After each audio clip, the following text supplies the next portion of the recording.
My wife and I are Dutch oven cooks, and we competed in a Dutch oven three-pot competition. And one of the things we were going to make there is pretzel rolls. And pretzel rolls require that you boil them in water before you bake them. And so I put my charcoal down, just a spread of charcoal, hot coals, under the Dutch oven, put the water, salt water in there, and without the lid, it wouldn't boil. And the reason it wouldn't boil is because the coals were dying in the middle, underneath the Dutch oven. I had some pretty good coals around the outside, but I just didn't have enough heat to keep the water boiling. That particular day, I could put the lid on, put some coals on the top, and I could get it to boil, but I really needed the lid off in order to boil the pretzel rolls for 20 seconds or 30 seconds or whatever it took. So I got to thinking of a way maybe to get some air up underneath the Dutch oven to keep those coals alive so that there would be enough heat to boil water. And I came up with this contraption, which I'll just call a water boiler.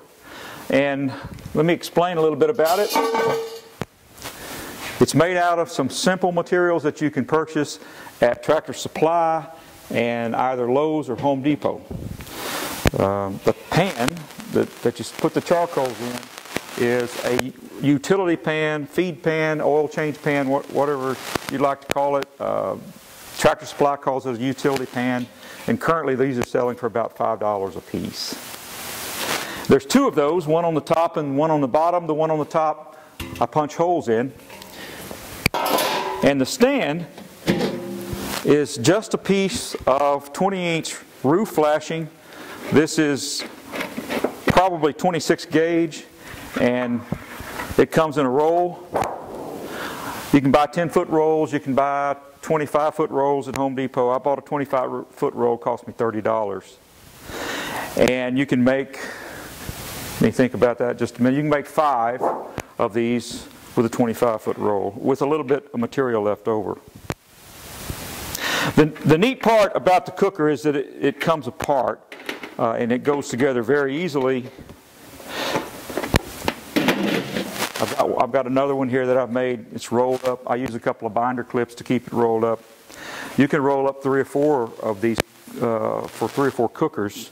And then also, these pans stack pretty neatly, so you can stack a few of these together and have a pretty small footprint. Carry this stuff around to Dutch oven cookouts and that sort of thing. Okay, so we're going to talk about how these are made. I'm going to go through the materials list, what you'll need. I've already mentioned the pans. We have the roof flashing. Also, we have some metal tape or foil tape. It's used for like duct tape, but it's got a shiny surface. And we also have a little strip of aluminum and some pop rivets. So that's the total material list. I buy enough materials to make 5 of these at one time, and the total comes out to about $25 a piece worth of materials. So we're going to go through the 5 steps of making the cooker.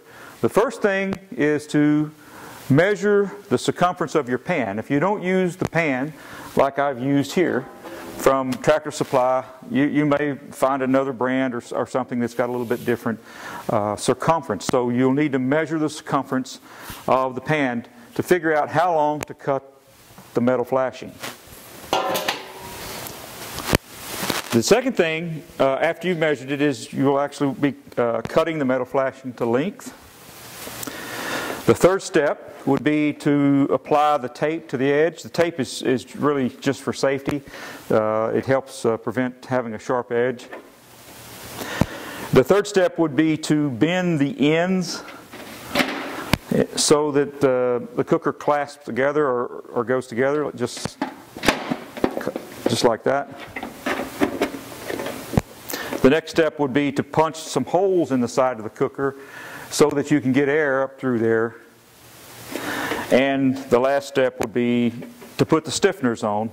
And those stiffeners are needed because if you don't have something stiff here, it'll tend to bend, and it's very difficult over time to put this together. You don't actually have to have them, but they're just an added measure to keep that stiff, so it's very easy to align these and put them together. And one other thing I would like to mention is working with this metal is a little dangerous. You can cut yourself pretty easily. It's always important when you're actually doing the work to wear gloves. There'll be some a need to hammer some. It's pretty loud, and you'll need to wear ear protection for that.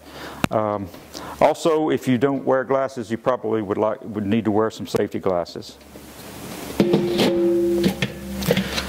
Okay, so let's get started. This is Dennis Clute from Burleson now. He was raised at Jewett. By the railroad line. By the railroad line. And played out in the street probably. Didn't wear clothes till he was 13.